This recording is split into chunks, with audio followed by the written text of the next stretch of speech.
Halo teman-teman kelas 5. Hari ini kita akan menjelajahi 3 rahasia super keren dari logika program. Ketiga rahasia itu adalah urutan, pilihan, dan perulangan. Siap untuk petualangan berpikir komputasional? Mari kita mulai dengan yang pertama, yaitu logika sekuensial, di mana perintah harus berurutan. Sekuensial berarti perintah harus dieksekusi satu persatu sesuai urutan. Jika tertukar, tehnya tidak akan jadi. Contoh mudah sekuensial yang kita lakukan setiap hari adalah cara membuat teh. Mari kita lihat urutannya. Langkah 1, siapkan semua bahan yang diperlukan. Panci, air, teh, dan gula. Ini wajib urutan pertama. Langkah kedua, tuang air ke panci. Kita tidak bisa merebus air tanpa menuangnya. Ini harus urut. Langkah ketiga adalah menyalakan kompor dan merebus airnya sampai mendidih. Ini terjadi setelah air dituang. Langkah keempat, masukkan teh dan gula. Kita harus menunggu mendidih dulu sebelum memasukkan teh dan gula. Terakhir, matikan kompor, tuang ke gelas, dan siap dinikmati. Alur sekuensial ini sukses! Yeay! Bayangkan jika kita melompat ke langkah 5 sebelum langkah 3. Program pasti bingung dan gagal total.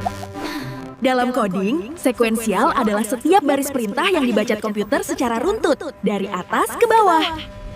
Intinya, sekuensial adalah alur logika yang paling mendasar, di mana semua langkah dilakukan berurutan tanpa melompat. Sekarang, mari kita buka pintu logika yang kedua, yang mengharuskan kita untuk membuat pilihan yang berbeda. Logika kedua adalah percabangan atau pilihan. Ini adalah logika jika-maka yang sangat penting dalam coding. Percabangan memungkinkan kita memilih jalur berbeda, bergantung pada kondisi yang terjadi saat itu. Pikirkan cuaca. Kita gunakan contoh pergi ke sekolah. Jika di luar hujan deras, kita harus memilih tindakan yang berbeda, kan? Jika hujan, maka kita membawa payung. Ini adalah aksi yang kita pilih saat kondisi hujan terpenuhi. Tapi, jika tidak hujan, maka kita tidak perlu membawa payung. Kita memilih aksi yang berbeda, bukan? Logika ini disebut if-else dalam coding. Ada kondisi yang dinilai toughen, lalu ada 2 kemungkinan hasil. Percabangan sering dipakai di game loh. Contohnya adalah sistem naik level. Jika memenuhi syarat, maka naik. Kondisinya, jika skor kamu mencapai 50 poin, maka program game akan menjalankan perintah naik level.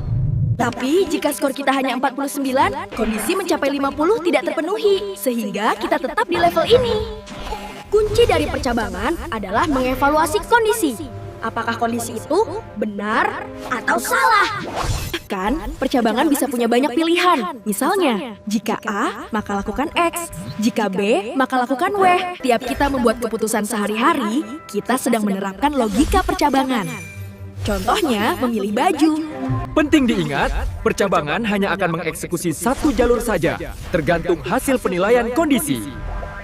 Setelah sekuensial dan percabangan, kita siap menghadapi logika yang ketiga, perulangan atau looping. Perulangan adalah cara program mengulangi serangkaian perintah yang sama terus-menerus. Ini sangat efisien. Kunci utama perulangan adalah harus ada batas atau kondisi tertentu yang terpenuhi agar pengulangan berhenti. Contoh perulangan di kehidupan kita adalah saat kita berjalan kaki menuju suatu tujuan. Kita mengulang langkah. Saat berjalan, kita secara otomatis mengulang pola langkah kaki. Kaki kanan, lalu kaki kiri, dan seterusnya. Langkah kanan, lalu langkah kiri. Perintah sederhana ini diulang tanpa perlu kita tulis ulang berkali-kali. Pengulangan ini akan terus berjalan sampai kondisinya terpenuhi, yaitu saat kamu sampai di tempat tujuan. Jika tidak ada perulangan, kita harus menulis perintah langkah kanan, langkah kiri ribuan kali. Betapa melelahkan. Dalam coding, kita menggunakan blok repeat until atau forever untuk menginstruksikan pengulangan perintah yang sama. Robot di pabrik sering menggunakan perulangan untuk melakukan tugas yang sama berulang kali. Misalnya merakit mobil. Perulangan juga bisa ditentukan jumlahnya. Misalnya mengulang lompat sebanyak 10 kali. Itu namanya perulangan terhitung. Jika kamu lupa menetapkan batas berhenti, perulangan akan berjalan selamanya. Disebut infinite loop. Program akan crash. hebat! Kita sudah mempelajari 3 pilar logika program, sekuensial, percabangan, dan perulangan. Semua saling terhubung. Semua program yang kita gunakan, dari game hingga aplikasi, menggunakan kombinasi ketiga logika ini untuk bekerja. Berarti, berpikir komputasional adalah kemampuan memecahkan masalah menggunakan 3 alur logika utama ini. Luar biasa! Ingat 3 contohnya. Membuat teh adalah sekuensial, membawa payung adalah percabangan, dan berjalan adalah perulangan. Pastikan urutanmu benar, kondisimu jelas, dan perulanganmu punya batas akhir. Kalian adalah coder hebat! Dengan memahami dasar logika ini, kalian bisa mulai membuat algoritma untuk memecahkan masalah besar di masa depan. Saatnya kita uji ingatan. Rizky, apa yang terjadi jika urutan langkah dalam sekuensial terbalik?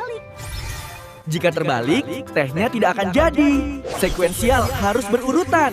Benar-benar harus langkah demi langkah.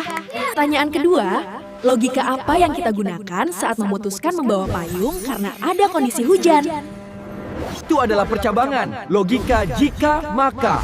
Logika ini sangat penting untuk semua pengambilan keputusan program. Sampai jumpa lagi dalam petualangan logika program berikutnya, teman-teman hebat kelas 5. Terima kasih sudah belajar.